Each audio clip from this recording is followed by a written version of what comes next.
P S L اپنے پورے زور و شور کے ساتھ جاری ہے.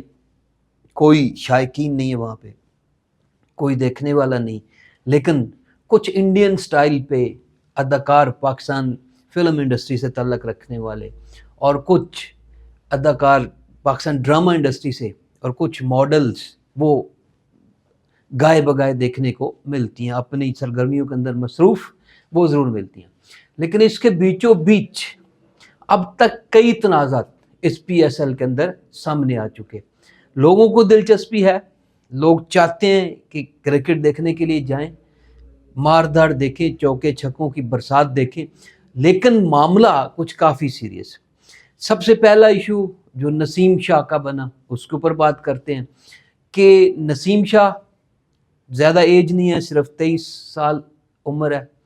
پاکستان کی طرف سے T20 ون ڈے ٹیسٹ تینوں کے اندر آلموسٹ 20+ میچز کھیل چکے ہیں اور کافی اچھا جو ہے نا وہ ایک وین لے کر وہ سامنے آئے اور بڑے اچھے بالر کے طور پر اپنے آپ کو انہوں نے منوایا. لیکن ایک عجیب و غریب سی کنٹروورسی کا شکار ہو گیا اور اب ان کے حوالے سے سوشل میڈیا بڑی خوفناک خبریں جو ہے وہ دے رہا ہے. امید ہے کہ یہ خبریں فیک ہوں گی, کیونکہ پاکستان ہو کوئی بھی دنیا کا ملک ہو کہ وہ فیک خبروں سے بھرا پڑا ہے. حتیٰ کہ امریکن پریزیڈنٹ ڈونلڈ ٹرمپ کو بھی ان فیک خبروں کے اوپر بات کرنا پڑتی ہے. تو اس سے آپ اندازہ لگا لیں کہ یہ فیک خبریں جو ہیں وہ کہاں تک آگے پھیلی ہوتی ہیں. اس نسیم حسن شاہ کے ساتھ ساتھ جو دوسری بڑی اہم کہانی ہے کرکٹ سے ریلیٹڈ ہے, وہ ایک انتہائی سینئر اور جارے مزاج بیٹر ان کا سامنے آنا اور اچانک ان کے اوپر بال ٹیمپرنگ کا جو الزام لگنا, پھر اس کو سزا بھی کسی حد تک ہو جانا, اور ابھی ان کی ہیئرنگ جو ہے نا وہ ہے. فخر زمان کی بات کر رہے ہیں, یہ آگے کیا روک اختیار کر سکتی ہے اس کو بھی دیکھنا ہوگا.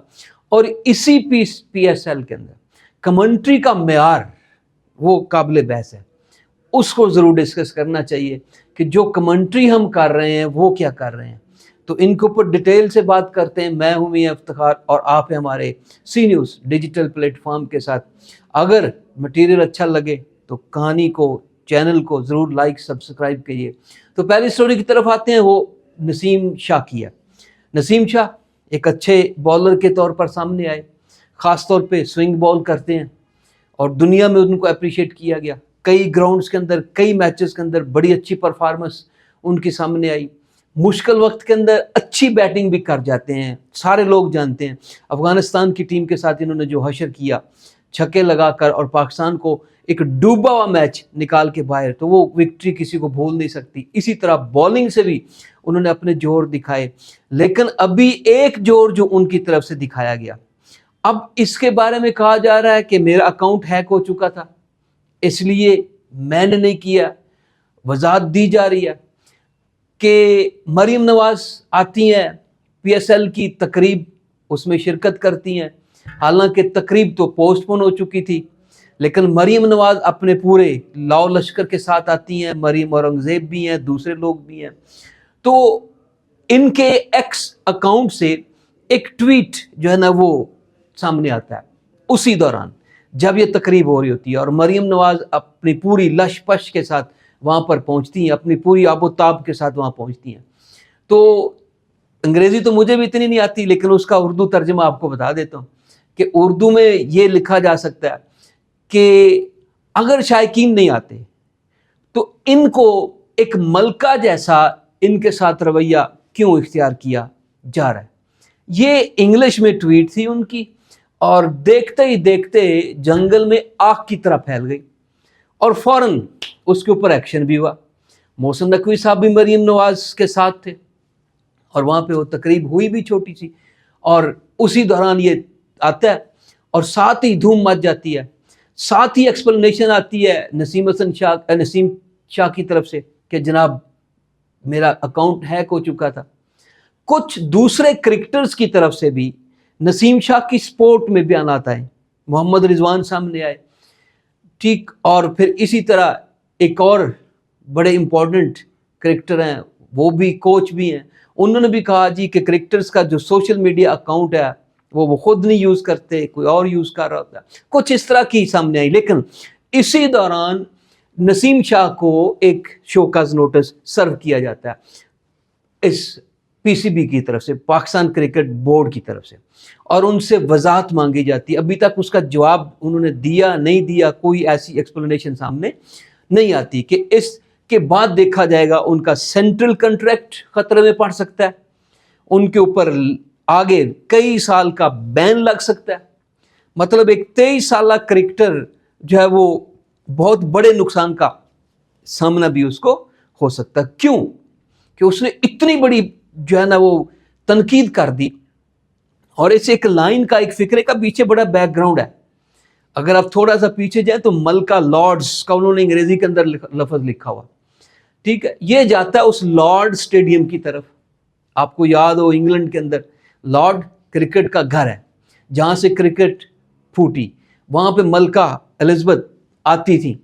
جب آتی تھی تو کوئی اور دوسرا نہیں آتا تھا. ایک تاریخ ہے کہ ہسٹری کے اندر وہ 50+ ٹائم وہاں پر آئیں تو ان سے ریلیٹڈ ان کو اسپیشل پروٹوکول ملتا تھا.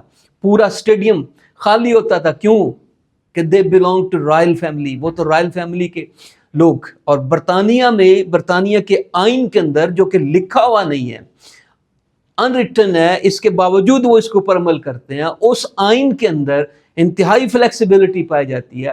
اس آئین کے تحت ہم کسی بھی ایمرجنسی کی صورت میں یہ بادشاہ جن کو وہ لارڈز بول رہے ہیں, رائل فیملی کہا جاتا ہے, وہ اپنا کردار ادا کرتے ہیں. تو یہ انگلینڈ نے آج بھی رکھا ہوا ہے یہ سسٹم. ابھی اس وقت پرنس چارلز موجود ہیں اور وہ اپنا کردار ادا کرتے ہیں. اس ملکہ کا ابھی کچھ ہی ماہ پہلے جو ہے نا وہ ڈیتھ ہوئی, کچھ سال ہو گیا, تو اس کے بعد جو ہے نا وہ اور لمبی عمر پائی انہوں نے. تو لارڈز کا یہ ریفرنس جو نسیم شاہ کی طرف سے آیا وہ ادھر جا رہا. تو انہوں نے شاید, مجھے نہیں سمجھ آتی نسیم شاہ کو اتنی انگلش آتی ہو, اور پھر نسیم شاہ کو یہ بھی پتا ہو کہ یہ جو لارڈز کرکٹ گراؤنڈ ہے وہ کس حوالے سے ہے, اور ملکہ کتنی دفعہ وہاں پر آئیں, کتنا ان کو پروٹوکول دیا جاتا تھا, اور کتنا جو ہے نا ان کو وہاں پہ VIP کلچر ملتا تھا, اور پورا اسٹیڈیم خالی ہوتا تھا. میں کم از کم ماننے کے لیے تیار نہیں ہوں کہ نسیم شاہ جس گلی محلے سے, جس علاقے سے نکل کے آیا, اور جس آب و ہوا کے اندر سے نکل کے آیا, جس ماحول سے نکل کر آیا, اس کے پاس اتنا نالج ہو اور وہ اتنا بڑا سینٹینس لکھ سکے یا کہیں سے کاپی بھی کر لے اور وہ سامنے آ جائے. لیکن ایک بات ہے کہ اس نے پنجاب کی سب سے طاقتور ترین شخصیت کو جو ہے نا وہ چیلنج کیا, خواب اس نے کیا یا ہیکر نے کیا, ٹھیک, جو بھی کیا یہ بہت بڑی بدتمیزی ہے. اس کو نہیں قابل, یہ قبول نہیں ہو سکتی, کسی صورت بھی نہیں ہو سکتی. اتنی بڑی شخصیت کہ جناب آپ ان کی طرف انگلی اٹھائیں, ان سے سوال کریں, ان پہ طنز کریں, نہیں, ایسا نہیں ہو سکتا, بالکل بھی قابل قبول نہیں ہے. اور کوئی بھی کرے وہ قابل قبول نہیں ہے. اس کی کئی مثالیں ہیں. بہرحال نسیم شاہ کا جو کیریئر ہے وہ تباہ ہوتا ہوا نظر آ رہا ہے صرف اس ایک ٹویٹ کے اوپر. سوشل میڈیا یہ خبر دے رہا ہے کہ جناب ان کو 7 سے 8 سال تک کی پابندی کا سامنا کرنا پڑ سکتا ہے. سینٹرل کانٹریکٹ جائے گا, اتنا بین بھی آ سکتا ہے. ساتھ ہی ساتھ سوشل میڈیا یہ بھی خبر دے رہا ہے کہ اگر نسیم شاہ کے اوپر یہاں پہ کوئی ایسی پابندی لگتی ہے تو افغانستان ان کو پک کرنے کے لیے فوری طور پہ تیار ہے. تو اب اس خبر کے اندر کتنی سچائی ہے کتنی سچائی نہیں ہے یہ تو آنے والا وقت بتائے گا. لیکن انہوں نے واقعی ایک بہت بڑی ہستی کو, ایک بہت بڑی شخصیت کو جو پاکستان کی مستقبل کی شاید وزیر اعظم ہیں, ان کے اوپر انہوں نے تنقید کرنے کی کوشش کی. ٹرمپ کا میڈیا ٹرمپ کے اوپر تنقید کر سکتا ہے امریکہ کے اندر. New York Times, Washington Post, CNN یہ دھڑا دھڑ رپورٹس دے رہے ہیں ایران کے حوالے سے جنگ کے اوپر.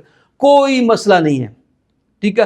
ٹرمپ دنیا کا طاقتور ترین ملک کا صدر ہے, ٹھیک, کچھ کا کچھ کر سکتا ہے, صرف اپنی تقاریر کے اندر غصہ نکالتا ہے, اس کے علاوہ کچھ نہیں ہے. کوئی انٹیلیجنس, کوئی اسٹیبلشمنٹ, کوئی کچھ نہیں کر سکتی. لیکن یہاں آپ نہیں کر سکتے کیونکہ یہ مقام بہت اعلیٰ ہے, یہاں تو پر جلتے ہیں, یہ کام نہیں کر سکتے. تو نسیم حسن شاہ کے ساتھ کچھ ایسا ہونے جا رہا ہے اور سوشل میڈیا یہ خبر دے رہا ہے. تو بہرحال اللہ کرے نہ ہو ایسا, فیک ہو, اور کوئی ایسا اتنا بڑا غصہ نہ کیا جائے. بہرحال ابھی جو نظر آ رہا ہے وہ کچھ ایسا ہوتا ہوا دکھائی دے رہا ہے. دوسری سٹوری ہماری بڑی اہم ہے فخر زمان کے حوالے سے. لاہور قلندرز کا کراچی کے ساتھ ایک روایتی مقابلہ ہوتا ہے، جیسے پاکستان اور انڈیا کے درمیان مقابلہ ہوتا ہے، بالکل ایسے ہی ان کا مقابلہ جاری تھا. آخری لمحات تھے اور لاہور قلندرز تھوڑے سے رنز بنا کے میچ کو دلچسپ بنانے میں کامیاب رہا. اسی دوران بال فیلڈنگ کے دوران فخر زمان کے پاس آتی ہے تو امپائرز کو شک پڑتا ہے، وہ بال تبدیل کر دیتے ہیں. بعد میں روشن ماہنامہ پلس دوسرے لوگ اس کے اوپر جب تھوڑی سی تحقیق ہوتی ہے تو پتہ چلتا ہے جی فخر زمان نے بال ٹیمپرنگ کرنے کی کوشش کی، بال کی شکل جو ہے نا تبدیل کرنے کی کوشش کی. یہ معاملہ بھی چل رہا ہے، اس کا فیصلہ سامنے آئے گا. لیکن فخر زمان ایک بڑے اہم کھلاڑی ہیں، میچ ونر کھلاڑی ہیں، وہ ایسا کر سکتے ہیں. یہ بھی سوچنے والی بات ہے کہ ایسی حرکت کرنا تو بالکل بھی قابل قبول نہیں ہے. تو اس لحاظ سے بھی پی ایس ایل اس وقت دنیا میں ڈسکس ہو رہی ہے کہ جناب پاکستان کا اپنا ایک کھلاڑی، میچ ونر کھلاڑی، انتہائی اہمیت کا حامل کھلاڑی، وہ بھی یہ کام کر سکتا ہے. تو اس طرح سے پھر بغیر شائقین کے یہ پی ایس ایل جاری ہے. اور پھر اس کے اندر جو کمنٹری کا لیول ہے، آپ کبھی کسی ٹی وی کے سامنے بیٹھ کر سنیں آپ پریشان ہو جائیں گے، کیسے کیسے زومانی سینٹینس ہمیں جو ہے نا ان کی کمنٹیٹرز کی طرف سے سننے کو مل رہے ہیں کہ انسان خود سوچنا شروع ہو جاتا ہے کہ کیا ہمیں کمنٹیٹر نہیں ملا، کہ دنیا کے اندر ہمیں کچھ ایسے لوگ نہیں ملے کہ جو کمنٹری کر سکتے ہو، اردو انگریزی کچھ اچھی زبان بول سکتے ہو، کہ کیا صرف آپ اپنی پچ کو اٹھا لیں، پنجابی اور اردو کے فکرے مکس کر کے بول لیں اور آپ کمنٹیٹر بن جاتے ہیں. یہ P S L international brand بنانے کی کوشش ہے، لیکن یہ انٹرنیشنل برانڈ تو کیا، یہ تو گلی محلے کا برانڈ کی لیول کی بھی کمنٹری نہیں ہے. آپ کبھی سنیں اس کو اور غور کریں کہ یہ بولتے کیا لب و لہجہ ہے اور کس بنیاد کے اوپر سلیکشن ہے ان کی ایز اے کمنٹیٹر. تو آپ کو خود شرمندگی ہوگی کہ واقعی کوئی معیار ہوتا ہے، کوئی مقام ہوتا ہے. ٹھیک آئی پی ایل کے ساتھ آپ بات کے اوپر مقابلہ کر رہے ہیں، لیکن آئی پی ایل کو اس کے سٹینڈرڈز کو تو چیک کریں وہ کیا ہیں اور آپ کے سٹینڈرڈز کیا ہیں. کسی گلی محلے سے بھی کم نہیں ہے. مجھے دیجیے اجازت، ملاقات ہوتی ہے